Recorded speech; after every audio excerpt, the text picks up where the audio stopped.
I'm Lena.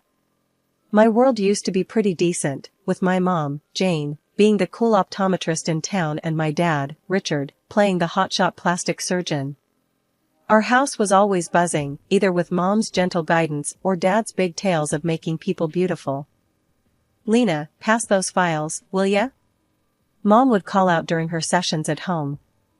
I loved being her sidekick, feeling kinda important in our little clinic world. Dad was another story. He'd breeze in, all charm and stories about his latest masterpiece surgeries. You know, beauty ain't just about what you see. Mom would hit back, trying to teach me something deeper. I didn't get all their jabs at each other, but I felt the chill in the air.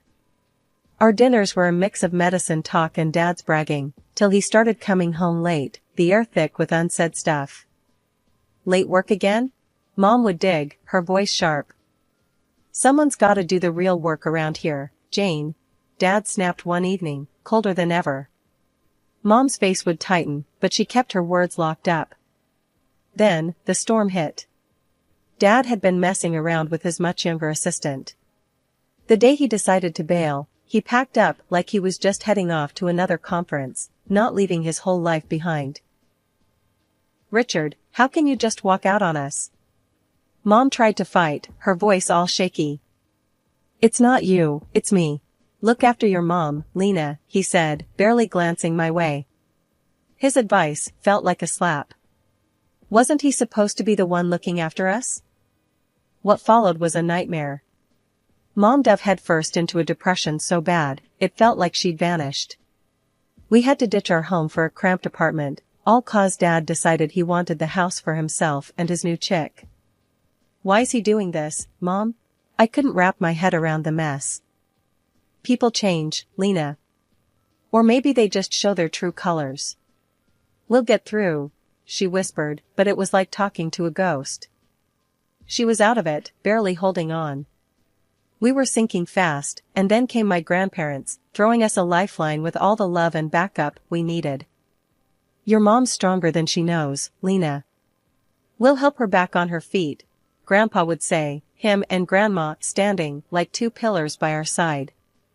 They never trash-talked Dad, but the lesson was clear, family's what you have when the world turns its back. Then came the final blow. Dad wanted the house, all for himself and his new family. Mom was too beaten down to fight, nearly letting him have it all. But then, my grandparents stepped in, guns blazing. They hired a lawyer who fought tooth and nail, managing to claw back half the house's value. That house got sold, and with that money, Mom could afford a small apartment for us. Life took a nosedive after Dad bolted. Mom, once vibrant and full of life, became a shell of herself. Our new digs? A cramped apartment that felt more like a box than a home. The shift from our comfortable life to this was like night to day, and not in a good way. Mom's clinic work dried up. She'd stare at the phone as if willing it to ring, but it sat silent, a mocking reminder of how far we'd fallen. The days she managed to drag herself to the clinic were victories, but they were few and far between. Lena, breakfast, she'd call out on her good days, her voice lacking its usual warmth. I knew those days. It meant she was trying, for me. I'd shuffle into the kitchen, finding her staring out the window, coffee untouched. You okay, Mom? I'd ask, even though I knew the answer. I'm fine, honey. Just tired. She'd lie, plastering on a weak smile that didn't reach her eyes. School became my escape. It was there I could pretend everything was normal, that my family wasn't crumbling. But kids talk, and it wasn't long before whispers of my dad's affair and our fall from grace reached my ears. Hey, Lena, heard your dad left, 'cause he got tired of your mom. That true? Jack, a kid with too much mouth and too little sense, sneered one day. Shut it, Jack. You don't know anything. I'd snap back, fists clenched. I learned to fight with words, my tongue as sharp as any knife. At home, the silence was deafening. Mom and I, we were like two ghosts, passing each other in a fog of sadness. But then, Grandma and Grandpa stepped in. They were our rock, refusing to let us sink further. Jane, you can't let this beat you. You're stronger than this, Grandpa would say, his voice firm yet filled with concern. I know, Dad. It's just hard. Mom would respond, her voice a whisper, her spirit broken. Hard? Life's always hard. It's about getting up, dusting yourself off, and going again. Lena needs you. Grandma would chime in, no nonsense as ever. Their visits brought light into our dim world. They helped with bills, groceries, and most of all, they brought hope. Hope that things could get better, that we weren't alone. Lena, why don't you help me with this? Grandma would say, handing me a recipe. Cooking became our therapy, a way to bridge the gap the silence had created. I watched Mom slowly, ever so slowly, start to come back to life.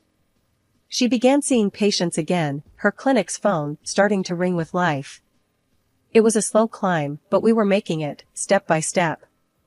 You think you can handle school and helping me at the clinic?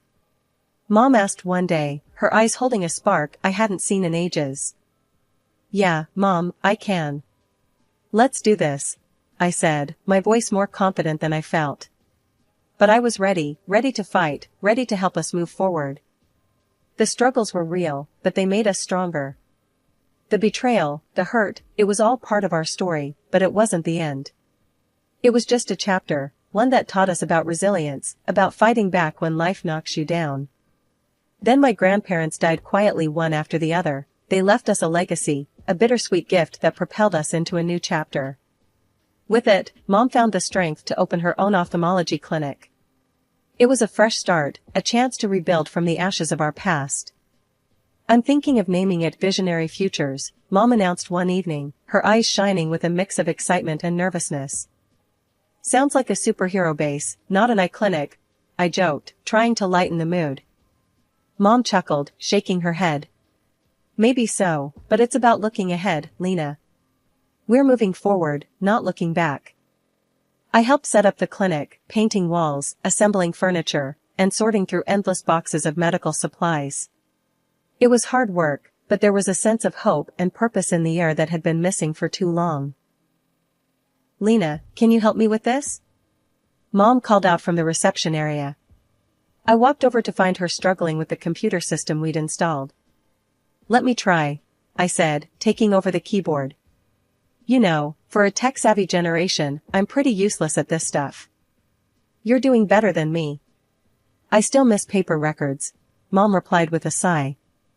The clinic slowly started to take shape, becoming more than just a building, it became a symbol of our resilience. We were both learning and growing, finding our footing in this new reality. Opening day arrived faster than we anticipated. Mom was a bundle of nerves, double-checking everything and pacing the floor of the clinic. What if no one shows up? What if we fail? She whispered to me, her usual confidence wavering. We won't, I said firmly, more to reassure myself than her.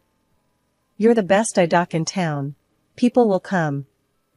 And come they did. The clinic was busier than we ever imagined, with patients praising Mom's expertise and the warm, welcoming environment we'd created. It felt like we were finally turning a page, leaving the shadow of Dad's betrayal behind us. In the midst of all this, I started to find my own place in the clinic. I wasn't just the daughter of the owner, I was a part of the team, helping patients and learning more about ophthalmology than I ever thought possible. Lena, you have a real knack for this, Mom said one day, watching me interact with a particularly difficult patient. Have you ever thought about going into medicine yourself? I shrugged, unsure. The thought had crossed my mind, but it felt like a huge step. Maybe. I like helping people, and working here has been eye-opening, no pun intended. Mom laughed, pulling me into a hug. Whatever you decide, I'm proud of you. We've come a long way, haven't we? Yeah, we have, I agreed, looking around the busy clinic. We really have. As days turned into weeks, and weeks into months, the clinic thrived. We were no longer just surviving, we were living. It wasn't always easy, and the shadow of the past sometimes loomed over us, but we faced each challenge together, stronger and more united than ever. After high school, I had this crossroads moment, you know? Mom sat me down one evening, her clinic files spread out like a sea around us. Lena, she started, that serious tone in her voice that always made me listen up. Have you given any thought to becoming an optometrist? You've got the brains and the heart for it. Honestly, I had tossed the idea around in my mind, playing with it like a puzzle piece, trying to find where it fit in my future. Yeah, I've thought about it, Mom. It's just big, you know? Following in your footsteps. She smiled, that warm, reassuring smile that could light up our cramped living room. Big, yes, but not impossible. You've been my right hand here since you could barely reach the counter. You've got this, Lena. So, I took the leap. I enrolled in medical college, diving headfirst into the world of medicine. Those years were a blur of textbooks, late-night study sessions, and more coffee than I care to admit. But I made it through, graduating with a sense of accomplishment that was both mine and a tribute to the path Mom had paved for me. I interned at her clinic, getting hands-on with everything from patient consultations to managing the inventory of lenses and frames. It was during this time I continued my medical education, never letting the dream of expanding our clinic fade into the background. Then came the International Ophthalmology Exhibition in our city. It was a big deal, and Mom had been buzzing about it for weeks. Lena, this could be a game-changer for us, she'd said, her eyes sparkling with that familiar mix of excitement and determination. And she was right, but not just about the clinic. At the exhibition, I met Alex. He was there representing a major pharmaceutical company, and from the moment I saw him, it felt like someone had punched the air out of me. He had this easy charm, a smile that felt like it was just for me, and eyes that listened. We got to talking, first about the boring stuff, supply contracts, new drugs on the market, the usual. But then, the conversation drifted. He asked about my work at the clinic, about what it was like growing up in a family so dedicated to healthcare. You really love it, huh? The clinic, I mean, he said, leaning in, genuinely interested. Yeah, I do. It's more than just a job, you know?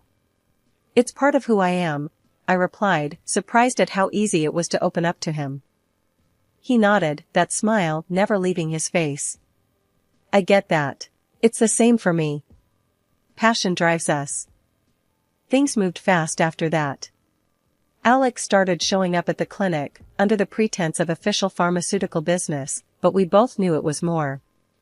He'd bring coffee, we'd steal moments between patients to chat, and before I knew it, I was falling hard. One day, after the clinic had closed and we were alone, he turned to me, took my hands in his, and said, Lena, I've never been more sure of anything in my life. I love you. My heart raced, my stomach did somersaults, and all I could manage was a whispered, I love you, too. He smiled, that now familiar smile that promised so much more. Then, Lena, will you marry me? It was sudden, but then, the best things in life usually are. Yes, I said, no hesitation. Yes, I will. The excitement of the engagement consumed us. We dove into wedding planning, our days filled with talk of dates, venues, and dresses. Life at the clinic was usually a calm sea, the kind you'd want after a storm's passed. That day, though, it felt like the storm decided to make a U-turn. I was sitting behind the reception desk, scrolling through wedding dresses on the clinic's computer, dreaming, planning. That's when the door banged open, like trouble decided to walk in on two legs, dressed in expensive clothes that screamed louder than their voices. The couple, a man and a woman, strolled in like they owned the place, eyeballing everything with a mix of disdain and superiority. The man, about 60, with an air that he breathed better air than the rest of us, was the first to break the silence. Hey, we need to see the doc, pronto. Got no appointment, but tell her it's urgent, he barked, his voice grating against my already fraying patience. I plastered on my professional smile, the one Mom taught me for just such occasions. I'm sorry, but we're fully booked for the next 2 weeks. I can take your number and call you if there's a cancellation? His reaction was like I slapped him with the schedule. What? You can't squeeze in a real doctor? Do you even know who I am? Before I could muster a response that wouldn't get me fired, his gaze landed on my computer screen. The smirk that crawled up his face was enough to make my skin crawl. Looking at wedding dresses on the job? And look at you, thinking someone would marry that? I felt my cheeks burn, not from embarrassment, but pure, boiling anger. Excuse me, but my personal time is none of your business. Now, if you don't have an appointment, I must ask you to leave. His laughter was like sandpaper to my ears. This is how you treat people here? No wonder this place looks like a dump. And you, girl, ever thought of visiting a plastic surgeon? That nose and those lips could use some work. I was about to launch myself over the desk and show him exactly what this girl could do when Mom came out. Her timing was always either perfect or disastrous, depending on how you looked at it. Her eyes widened in shock. Richard? The atmosphere turned electric. Richard, the illustrious father who'd taken a hike from our lives, looked like he'd just swallowed a bug. And who might you be? His voice was laced with feigned ignorance, but the venom was palpable. Mom's backbone turned to steel. The mother of the girl you've just insulted, she shot back, her tone slicing through the tension like a scalpel. His companion, a walking advertisement for plastic perfection, piped up. Let's go, honey. This place isn't worth our time. That's when Mom turned to me, her voice loud enough to cut through the standoff. Lena, this piece of work is your biological father. Be thankful he left, we're better off without his delightful company. The man, my so-called father, Richard, recoiled as if Mom's words were physical blows. His arrogance deflated slightly, revealing a flicker of something else. Was it guilt? Or just surprise at being confronted so directly? You can't talk to me like that, Jane. I've achieved things you wouldn't even dream of. He shot back, trying to recover his earlier bravado. Mom snorted. Achieved? Destroying families?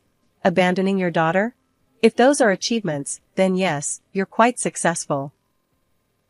The room felt too small for the growing tension. I stood there, rooted to the spot, watching this surreal exchange between my parents. It was like watching a car crash in slow motion. You want to look away, but you just can't. Just when I thought the drama couldn't crank up any higher, Dad brushed off Mom's words like they were just pesky flies and doubled down. Look, just get the owner. My time's precious, and I'm not about to let your little clinic's reputation tank because you can't recognize importance when it's staring you in the face. Mom stood her ground, her voice calm but laced with steel. The owner? You're looking at her. And Lena here, she's not just my daughter. She's the co-owner and the future of this clinic. The look on Dad's and his new wife's faces? Priceless. Like someone had slapped them with a reality stick. Then Alex, my fiancé, sauntered in, quiet as a cat but with a presence that filled the room. Mom wasn't done, though. She launched into Dad like a missile. You left us for your assistant, stole our money, and made life a misery. But look at us now. We're standing strong, and frankly, I thank God we're rid of a nobody like you. Dad tried to puff himself up, all indignant like. Changed my mind about this place. Got my own clinic with top-notch specialists. Just needed a quick consult while on the road, that's all. That's when Alex, bless him, chimed in. Your clinic? Aren't you the same guy who botched that surgery on the Hollywood star? Got your license yanked and left drowning in lawsuits? You could practically see the steam coming off Dad. His face went from red to ghost white. That's all lies. I'm well respected in my field. Alex didn't skip a beat. Respected? The only thing you're leading in is the race to the bottom. Bankrupt, tangled in legal troubles, and now this pathetic show? Not much of a legacy. Dad just soaked it all in, face getting redder with every word, until he couldn't take it anymore. That's a load of bull, he exploded, his voice cracking under the pressure. I'm a legend in plastic surgery. My hands work magic. He gestured dramatically towards his wife, as if she was his masterpiece exhibit. Mom, Alex, and I couldn't help but take a good look at her, and, well, let's just say it wasn't a pretty sight. The work he'd done was questionable at best. Seeing our reactions, Dad's wife lost it. She hurled insults at him like grenades, her voice sharp and cutting. "Bad doctor. Bankrupt. You're a disgrace."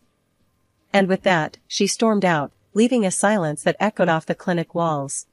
Dad, now alone and looking smaller than I'd ever seen him, slunk off after her without another word. It was like watching the end of a sad, twisted play. After my dad and his wife made their less than graceful exit, the clinic felt lighter somehow, like we'd just aired out a room that had been closed off for too long. Mom and I shared a look, a mix of relief and disbelief. Alex stood by the reception, a silent but solid support system. "Can you believe that just happened?" I broke the silence, still reeling from the encounter. Mom let out a laugh, the tension in her shoulders easing. "Believe it? I lived it. And honestly, Lena, I'm just glad it's over." Alex came over, putting an arm around me. "You both handled that brilliantly. If that was me, I don't think I could have kept my cool." I smiled, leaning into him. "We've had a bit of practice dealing with difficult patients, but he's on another level." "Yeah, well, he's gone now. And from what I've seen, he won't be back anytime soon," Alex added, ever the optimist. Mom nodded, her gaze thoughtful. "It's strange. For so long, the thought of facing him seemed like the ultimate showdown. Now that it's happened, it feels like, I don't know, like closing a book I've been reading for too long." "That's because we're on to the next chapter," I said, feeling a surge of hope. "And this time, we're writing it on our terms." As the day wound down, I found myself staring at the door Dad had walked out of. It was just a door, but it felt symbolic, like the barrier between our past and our future. "Thinking about locking that door and throwing away the key?" Alex joked, coming up beside me. "Something like that," I admitted. "But more about all the doors that are still open for us." Mom joined us, her arm linking with mine. "He may have left a shadow here once, but we're the ones who choose what fills this place now. Love, care, and a whole lot of hard work." "Yeah, and a no jerks allowed policy," I added, earning a chuckle from both of them. As we locked up the clinic that evening, the sunset painted the sky in hues of hope and promise. The departure of shadows wasn't just about Dad leaving, it was about us stepping out from under the weight of his influence, ready to face the light of a new day. A few months down the line, the wedding bells were ringing. Me and Alex tied the knot in this cozy little ceremony. Just a bunch of our relatives and close friends, the kind of people who'd been there through thick and thin. Dad? He was nowhere in sight, which suited me just fine. The day was perfect without his shadow looming over us. Chatting with some of the docs we knew, the gossip mills were churning. Turns out Dad had crashed and burned, big time. Debts up to his eyeballs, and his last bit of property snatched away to cover some of them. And the cherry on top? A lineup of angry patients with botched jobs ready to take him to court. Karma's a real kicker, ain't it? "So, he's really tanked, huh?" I said to Mom over coffee one morning, trying not to sound too smug about it. Mom sighed, her eyes a mix of relief and something a bit softer, maybe pity. "Seems like it, Lena. But let's not dwell on it. We've got our own lives to live." "Yeah, you're right," I replied, feeling a twinge of, I don't know, something. Not exactly sadness, but close. It's just crazy, you know? After everything. Alex, ever the voice of reason, chimed in. "Life's about moving forward, not looking back at the debris. We've got a lot to be thankful for." He was right, as usual. The wedding was a blast, a real celebration of new beginnings. And with Dad's drama finally in the rearview, it felt like we could breathe again, really breathe. "Our little family's got a bright future ahead," Mom said, her hand finding mine. "Let's focus on that." And that's exactly what we did. The clinic thrived, our marriage was full of love and laughter, and the shadow of Dad's legacy faded into nothing more than a bad memory. We were building something new, something ours, and nothing could drag us down. Looking back, I wouldn't change a thing. The hardships, the battles, they made us who we are. And standing there, with my mom and Alex by my side, I knew we were unbreakable. The past was just that, the past. Our eyes were set on the horizon, eager for the dawn of our new day.